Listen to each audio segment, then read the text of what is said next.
Hi, everyone. I'm back with another interview where I interviewed the cast of The Mighty Ones.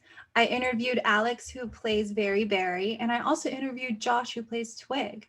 And we discussed some behind the scenes info about the show, as well as what to look forward to in season 2. No spoilers. We also talked about some of their childhood memories of when they spent their time in their backyards, along with maybe, if there could be a new friend who could join the crew, who would that be? Make sure you keep watching and tune in to the season 2 premiere on Hulu and on Peacock July 1st.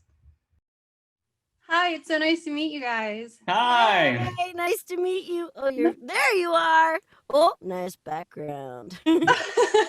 Thank you. So The Mighty Ones reminds me of the Saturday morning cartoons, with that crazy, there's so many crazy things going on, but with a modern twist. I wanted to know, without spoiling it, what can fans expect, or what do you want them to look out for in season 2? You're definitely going to have more of the ridiculous, over-the-top hijinks, a lot of that Saturday morning cartoon feel, which totally agree with you, by the way. It's so weird when we work on this show. It does feel so familiar. It feels like something I grew up with, but it does also feel fresh and weird and unlike anything I've ever seen before. I personally hope this isn't a spoiler that I'm not allowed to talk about. I'm very excited about a certain episode where a certain Barry character becomes a bumblebee. And I think it's brilliant. Alex is brilliant in the episode, and I think everyone will absolutely love it. Thanks, Josh. I'm looking forward to more stick and leaf brotherly interactions. Maybe some backstory on that. I love it when they do backstory. That's look out for backstory. Also, romance. Also, revenge. Also, jealousy. We got it all this season. So excited. Thank you. So the show is based in a backyard and follows 4 friends. What are your favorite memories as a kid in your backyard? Great question. I remember I grew up in Texas, and all I ever wanted when I was growing up was for it to snow, which doesn't happen very often in Houston, Texas. So I was disappointed a lot.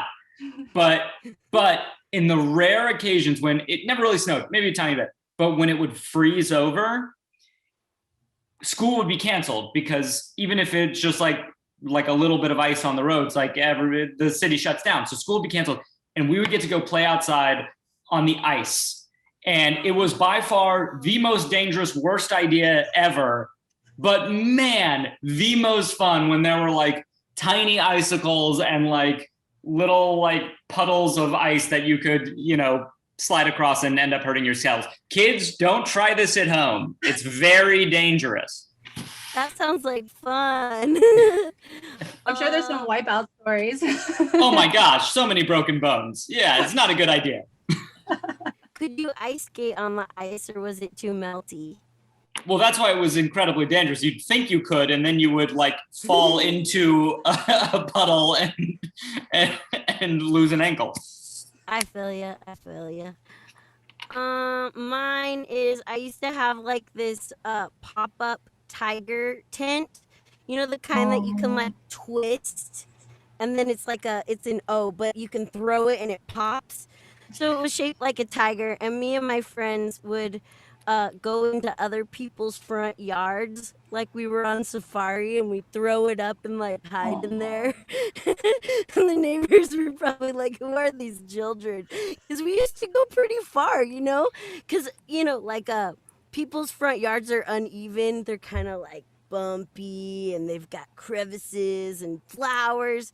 So we just we make a camp and hang out until we were done with them. Were there any brave attempts like Josh, where you pop it in the air and try to jump into it? We got hurt a lot.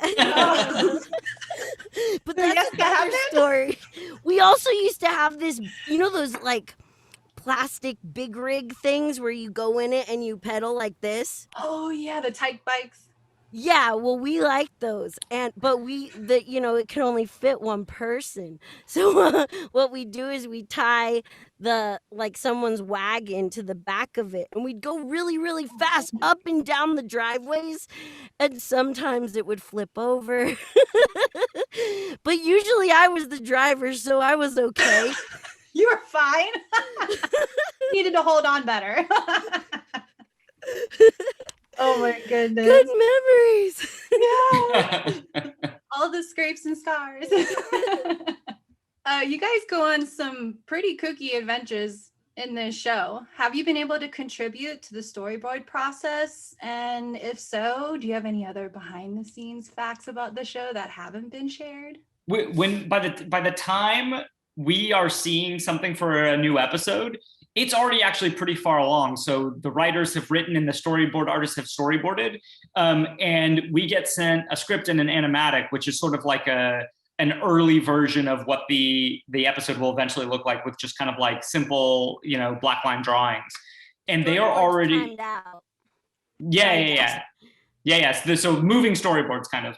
And they are already so funny and so brilliant. Like I will be watching the videos on my laptop and my wife will be like, what are you doing? Why are you cracking up? I'm just laughing so hard. And it's like, they're barely moving. Like, it's just really rudimentary and they're already so incredible. So I would not dare try to improve upon the perfection that comes in from those guys.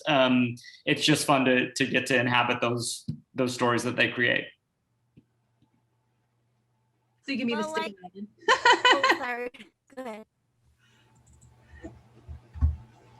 But you have some influence. Once we get going, like in a series, there'll be things that we all say that'll stick, that are funny, and then they mix it into the next board or the next script or something like that. Like, I don't know, like a mannerism or what they're doing. Like, Twig is an excellent dancer. You'll see throughout the series, and it gets more theatrical as we go. Or like, oh man, dip. That was like from a storyboard artist, but then we started saying it, and then it keeps coming back. Totally. There's definitely a feedback loop. Yeah. That's so cool. So when you do get it, it's the rough cut. It's the outlines of the drawings and kind of the premises of what's going to happen. That's pretty cool, though.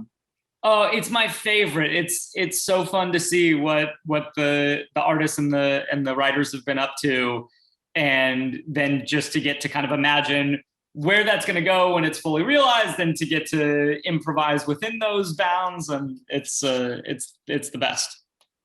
And were you guys able to record at home and have your own in-home studio? Wow. Yeah. Wow. Totally. Like, I've been in this booth for like a year now. You're ready to get out. You know what? It's not too bad because like my cat's right over there and stuff, and I could be like, hey. But besides that, I totally miss going in and doing, stuff with actual people. Mm-hmm. Way more fun. Like, this is cool because it's comfortable, but it's way more fun to go in and say hi and improv and yeah. But in this setting, you get to wear your pajamas. When you go in studio, you got to dress up, right? Oh, yeah, for sure. That's nice. On some of them, you don't even have to turn your camera on. Right? For the most part, you do, though. Yeah. I wanted to know really quickly, if you could bring in a new Friends of the Mighty Ones group, who would it be and what would they be in your group? Will we have another rock, or will we have a mushroom, or another bunny? Well, since you asked the question with the emphasis on who would they be, I think we're ready for a bee character to join the regular group, because as discussed, there are some bees this season and they are some of my favorite characters of the series. I like it whenever they bring an inanimate object in the group, but they think it's like Twig, or they consider it higher in the hierarchy than Twig. That always cracks me up. Not Twig, you've been here like the whole time. You taught us to dance. Do you have anybody in mind that you wanted to voice that? If you could just off the top of your head. No, he would have no voice. He would just be silent. Like that. Oh, like Stump from Angry Beavers. Yes. Oh my God. What a He'd be like, throwback. he's so intellectual. Thank you so much. I hope you guys have a great rest of your day. Thanks, you too, Jessica. Thank you.